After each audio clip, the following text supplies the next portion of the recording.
السلام علیکم گایز څنګه یې تاسو امید دي تاسو ټول بخیر زما نوم دی اسم شاهین خان او نننی چې کوم زموږ لیکچر دی هغه دی اپلیکیشنز اف پایتان چې پایتان په کم ځای کې یوز کیږي په کم فیلډ کې یوز کیږي خو تاسو ته یې چې تاسو ته ما په فرست لیکچر کې ویلو چې زموږ فرست کورس چې دی هغه پایتان دی او تاسو ته ما بیا دا ویلي چې پایتان مو ولې سلیکټ کړو هلته ما تاسو ته شارټلی ویلو نننی چې کوم زموږ لیکچر دی هغه ته دی کوېسچن انسر دی چې پایتان ولې په ټاپ باندې دی نن سبا څومره پروګرامینګ لینګویجز دي پایتان هغې کې ولې په ټاپ دی پایتان نن سبا ولې دومره مشهور لینګویج دی پایتان ما ولې سلیکټ کړو د دې غونډو کوېسچن انسر چې دی که نه په دې ننني لیکچر کې نو راځئ خپل لیکچر سټارټ کړو پهلنی کم اپلیکیشن دی که نه چې پایتان په کم فیلډ کې یوز کیږي هغه دی ویب ډیولپمنټ اوس به تاسو وایئ چې ویب ډیولپمنټ وایي څه ته اول خو ویب ډیولپمنټ وپېژنئ تاسو به ډیفرنٹ ویب سایټس یوز کړي وي گوگل کې سرچ کې دنیا نیوز ډاټ کام سما نیوز ډاټ کام جو نیوز ډاټ کام دا ډیفرنٹ ویب سایټ دی دا ویب سایټ څنګه جوړیږي د دې جوړولو پروسس ته موږ څه وایو د دې جوړولو پروسس ته موږ وایو ویب ډیولپمنټ اوس په چې کله دا ویب سایټ جوړیږي نو هغه وخت دې کې دوه مین کیټګریز وي یو ته موږ وایو بیک اینډ او بل ته مونږ وایو فرنٹ اینډ کله چې تاسو ویب سایټ کولو کې که نه داسې فرنٹ پیج به درته راشي ټیک ده دلته به لیکلي هوم کنټیکټ ډیفرنٹ انفارمیشن به دلته نیویګیشن بار کې لیکلي وي بیا به لاندې څه آرټیکل وي دلته به څه لیکل کړي وي دلته لیټ سپوز څه تصویر دی دلته به یو بټن وي ټیک ده د ویب سایټ داسې سټرکچر دی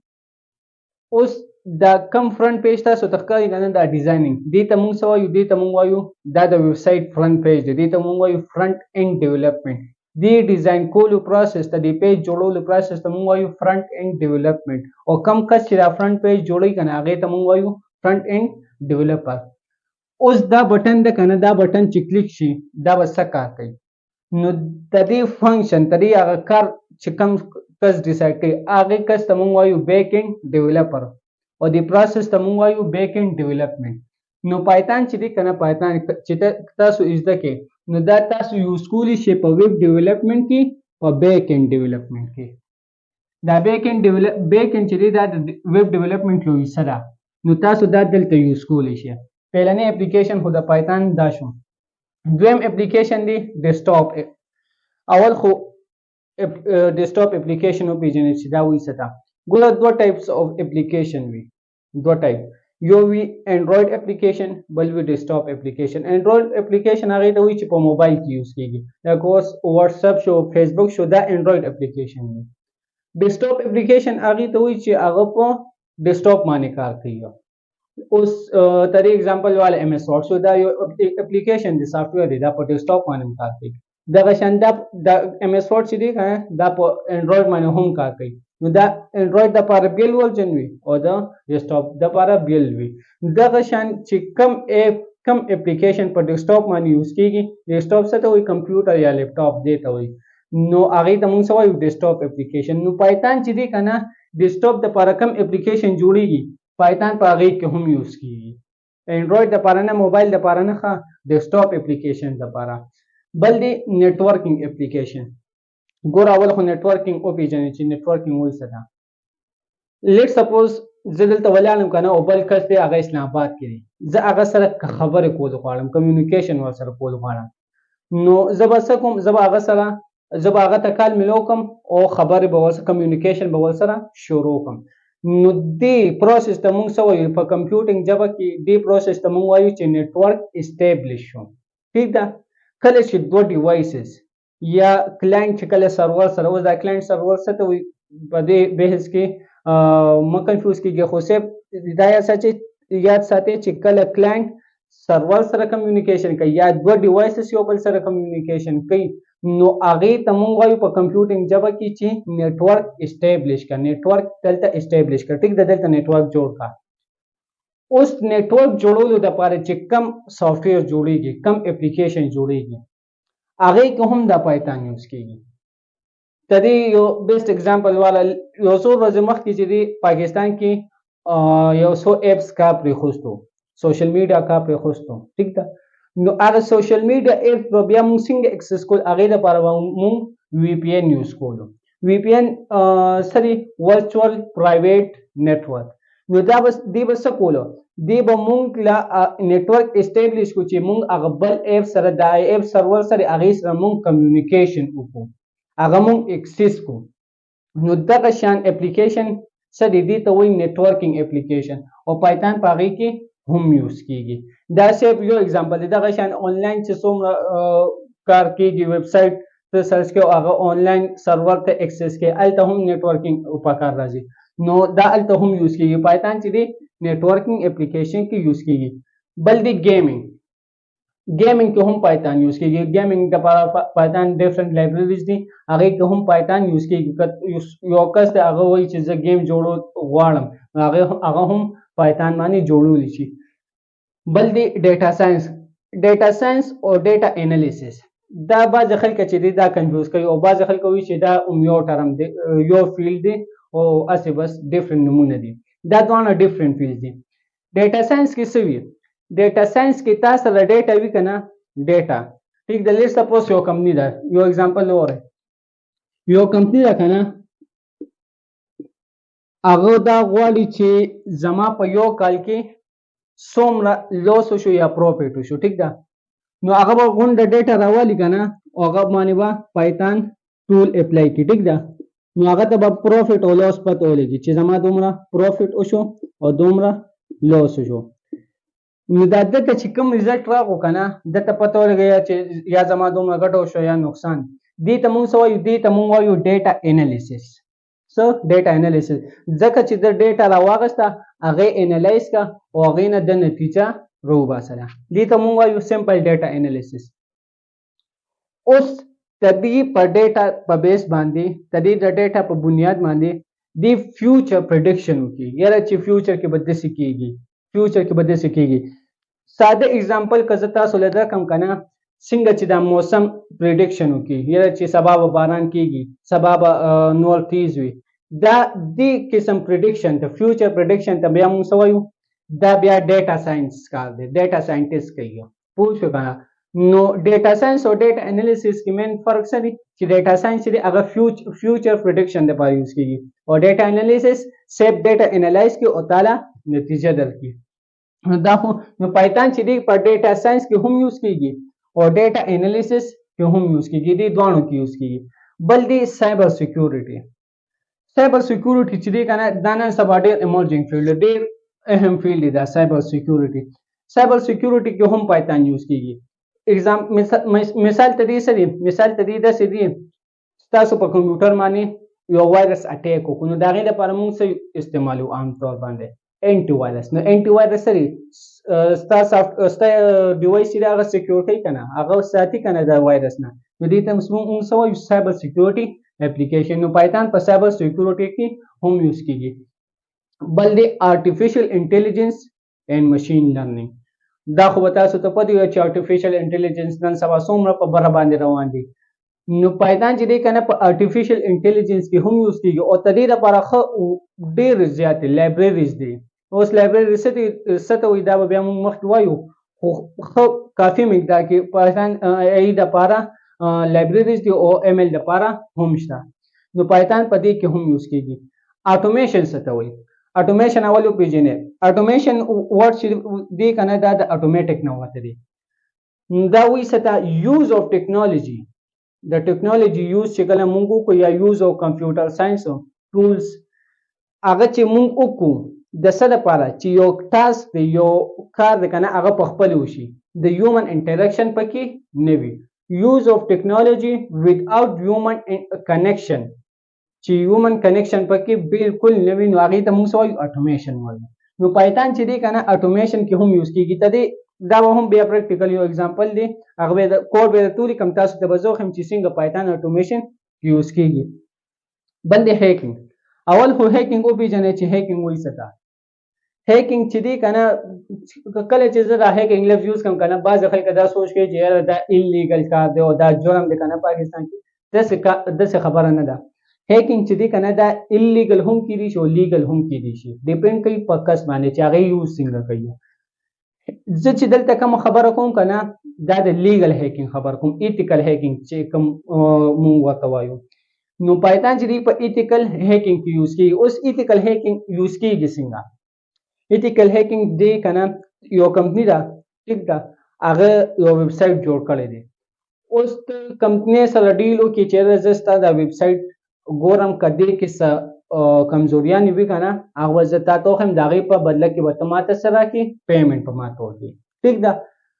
نو دا ډیل چې کوم او شو کنه چې دی به دا هیکر چې دی به دغه ویب سټ ګوري هغه کې به کمزوریاں پیدا کوي او بیا به کمپنی له ورکړي چې دا ستا په ویب سټ کې دا کمزوریاں دي دا زر تر زر لري کا اسنه چې بل هیکر راشي او ستا په ویب سټ باندې اٹیک وکړي او ستانه ډیټا پټ کړي او هغه بیا لیک کړي نو دې کې سم هیکر ته بیا موږ سوایو دې کې سم هیکینګ ته بیا موږ وایو ایتیکل هیکینګ ځکه چې یو پراپر وی باندې تا کار وکړو نو زه چې کوم خبره کوم ایتیکل هیکینګ پایتان چې دا په ایتیکل هیکینګ کې هم یوز کیږي دا هو ډیفرنٹ اپلیکیشنز او پایتان چې پایتان په کم فیلډ کې یوز کیږي او دا ما تاسو ته صرف سرسرو ویلي که تاسو ته زه وایم چې ډیټا ساينس کې پایتان یوز کیږي نو ډیټا ساينس کې ځان له نو بلا فیلډ دي دغه شان سایبر سکیورټي یوز کیږي نو سایبر سکیورټي کې هم ځان له بلا ډیر فیلډ کې چې دا نو پکې زی دغه شان ارتفیشل انټيليجنس کې هم چې څومره ډیر زینو دې کې ځان له ډیر فیلډز دي هغه پایتان چې دا غونډو کې یوز کیږي دا سه ما تاسو ته ټاپ 10 او هول چې پدې دې کې یوز کیږي د یو بل دی ډیټابیس اپلیکیشن کې هم پایتان یوز کیږي چې ډیټابیس سره وسنګه کمیونیکیشن کې ډیټابیس وته څنګه ریچ کې التبه ایکسس کې د پایتان په ذریعہ نو پایتان هغه کې یوز کیږي پایتان ځکه د کومن وجه ده کنه چې پایتان نن سبا په ټاپ دي ځکه چې هر یو فیلډ چې ده هغه پایتان اغلته التزام رسول دي اوس تاسو غوډا فیلډ ولیدل چې پایتان په دې ځکه یوز کیږي اوس تاسو نه زما یو کوېسچن دی چې د فیلډ ما ته وخی چې پایتان الته نه یوز کیږي د فیلډ تاسو ما ته یو خی کمنټ سیکشن کې انسر راکړئ اوس تاسو نه زما دا کوېسچن دی چې ډیفاین پایتان کمنټ سیکشن کې تدې انسر راکړئ تاسو نه څوک تاسو کې چې تاسو پایتان ډیولپر یا پایتان پروګرامر یې نو ډیفاین کما ته پایتان اصل کې وایي ستا نو تاسو به څنګه ډیفاین کوئ کمنټ سیکشن کې انسر راکړئ زه دته دلته ډیفاین کوم تاسو ته چې څوک وایي ډیفاین پایتان نو پهلنی چې دی کنه پایتان سره پایتان از ا های لیول لینګویج په دې خو به تاسو پوهیږئ دا خو مې درسره په ډیټیل کې ډسکس کړو بل دی انټرپریټډ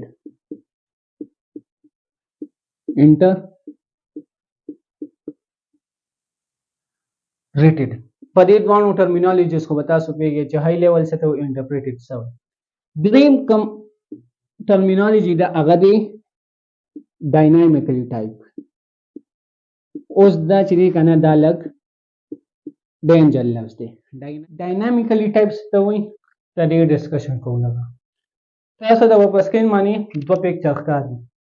یو طرف ته لیکلې دی x equal to 10 بل طرف ته لیکلې دی int x equal to 10 په دې دوانو کې څه ډیفرنس دی په دې دوانو کې صرف یو ډیفرنس دی چې یو طرف ته int لیکلې دی بل طرف ته int نه دی لیکلې int مطلب سره انټیجر نو په کوم لینګویج کې چې کله مونږ ویریبل جوړو کنه او دا غي نه مخکې مونږ دا غي ټایپ ولیکو دلته ویریبل نوم سره ویریبل نوم دی x دا غي ویلیو سره دا غي ویلیو دا 10 او دا غي ټایپ سره دا غي ټایپ دی انټیجر ځکه چې دا ویریبل نه مخکې مونږ دا غي ټایپ لیکل دي نو په کوم لینګویج کې چې د ویریبل جوړونه نه مخکې مونږ دا غي ټایپ ولیکو داسې قسم لینګویج ته مونږ وایو سټیټیکلی ټایپ لینګویج او تدې اگزامپل سره تدې اگزامپل جاوا ده دغه شان دې طرف ته کتا سو وګوره نو دلته سمپل لیکلی چې x equal to 10 دا x د ویریبل نوم دی equal چې منځ کې دی نو دې ته مونږ وایو اساینمنت اپریټر او په دا کوم چې ویلیو ده هغه 10 ده اوس که تاسو دلته وګورئ نو دلته مونږ د ویریبل نه مخکې ټایپ نه دی لیکلی چې تدې ټایپ سره نو په کوم لینګویج کې چې مونږ د ویریبل جوړولو نه مخکې د هغې ټایپ ونه لیکو هغې قسم لینګویج ته بیا مونږ څه وایو ډاینامیکلی ټایپ لینګویج په داسې قسم لینګویجز کې د ویریبل ټایپ معلومول دا د انټرپریټر کار وي. دا د هغه کار دی چې څنګه هغه معلوموي، هغه ته خپله پته ولګي. نو پایتان چې دی که نه دا ډاینامیکلی ټایپ دی. دلته چې کله موږ ویریبل جوړو د هغې ټایپ لیکلو ضرورت نه وي. بل چې کوم پراپرټي ده پایتان کې هغه دی strongly type یا موږ دې ته وایو کیس سینسیټیو هم. اوس د دې څه مطلب دی؟ نو ګوره لیټ سپوز ما دوه ویریبل جوړ کړل، دې له مې ویلیو ورکړه n او بل ویریبل مې هم جوړ کړو، دې له مې هم ویلیو ورکړه 10. اوس زه ستاسو نه دا تپوس کوم چې آیا دا دواړه ویریبل سیم دي یا ډفرنٹ؟ څه کسان به وایي سیم دي، څه به وایي چې ډفرنٹ دي. پایتان څه وایي؟ پایتان وایي چې زه به دا کم دوه ویریبل دي دا به زه ډفرنټلی کوم، مطلب ډفرنٹ دی. ولې؟ ځکه چې په دې کې کیپیټل A کیپیټل ده او په دې کې A سمال ده. نو هر یو هغه لینګویج چې هغه په کیپیټل او په سمال لیټر کې ډفرنس کوي که نه، هغې قسم لینګویج ته موږ وایو چې strongly type یا دا کیس سینسیټیو لینګویج دی. او کم لینګویج چې په کیپیټل او سمال لیټر کې ډفرنس نه کوي هغې قسم لینګویج ته موږ وایو دا کیس انسینسیټیو دی. او دا کیس انسینسیټیو اگزامپل HTML دی چې هغه په فرنٹ اینډ کې یوز کیږي. نو دا خو strongly type. بل چې کومه پراپرټي ده د پایتان هغه دی ملټي پیراډایم. دا ملټي پیراډایم سپورټ کوي. د دې څه مطلب دی؟ پیراډایم اصل کې وایي طریقې کار. کله چې موږ یو پروګرام لیکو که نه نو د هغې ډفرنٹ مختلف طریقې وي. نو پایتان چې دی دا ملټي پیراډایم دی، دا مختلف طریقې سپورټ کوي. هغې کې پهلنۍ طریقه ده پروسیجرل پروګرامینګ، بل فنکشنل اورینټډ پروګرامینګ، بل آبجیکټ اورینټډ پروګرامینګ.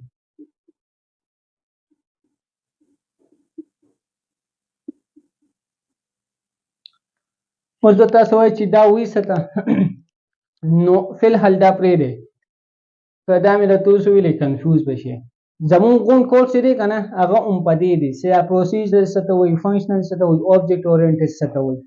سټارټ به مونږ پروسیجرل نه لو، بیا به فنکشنل اورینټډ، بیا آبجیکټ اورینټډ. صرف دومره یاد ساتئ چې پایتان دا درې واړه سپورټ کوي. داسې لینګویج شته چې هغه صرف آبجیکټ اورینټډ پروګرامینګ سپورټ کوي، داسې لینګویج شته چې هغه صرف او صرف فنکشنل اورینټډ پروګرامینګ سپورټ کوي، او داسې لینګویج شته چې هغه صرف پروسیجرل پروګرامینګ سپورټ کوي. خو پایتان وایي نه، ته صرف مازغه یوز کوه، لوجیک جوړوه، پروګرام لیکه، سپورټ کول زما کار دی، پروګرام رن کول زما کار دی. او دغه مین وجه ده چې پایتان سره هغه خپل یوزر لسري هغه ډېر اساني ورکوي. نو ځکه پایتان چې دی هغه نن سبا ډېر په ټاپ باندې دی. نو اوس که تاسو ته څوک وایي چې پایتان ډیفاین کړي، تاسو ورته څه وایئ؟ Python is a high level language, but interpreted dynamically and strongly typed language and multi-paradigm support language. نو دا سری دا Python definition شو. نو دا خو زموږ نننی لیکچر. امید دی چې تاسو په دې باندې پوه شوي. کو بیا هم تاسو په یو ورډ باندې نه پوه شوي، په څه کې نه پوه شوي، نو تاسو کمنټ سیکشن کې تپوس کولی شئ. اخر کې زما تاسو نو یو دا کوېسچن دی، تاسو دا فیلډز وویل چې په دې فیلډ کې پایتان یوز کیږي، ٹھیک ده. نو زما تاسو نه دا کوېسچن دی چې پایتان کله تاسو زده کړئ نو ستاسو فیوچر کې څه اراده ده چې تاسو به کوم فیلډ ته ځئ. خو هغه ستاسو چې کوم فیلډ خوښ دی هغه په دې فیلډ کې وي یا دې نه علاوه هم وي، نو هغه په کمنټ سیکشن کې ماته ولیکئ. اوس ماله راکړئ اجازت، د خپل ځان ډېر زیات خیال ساتئ. الله پامان.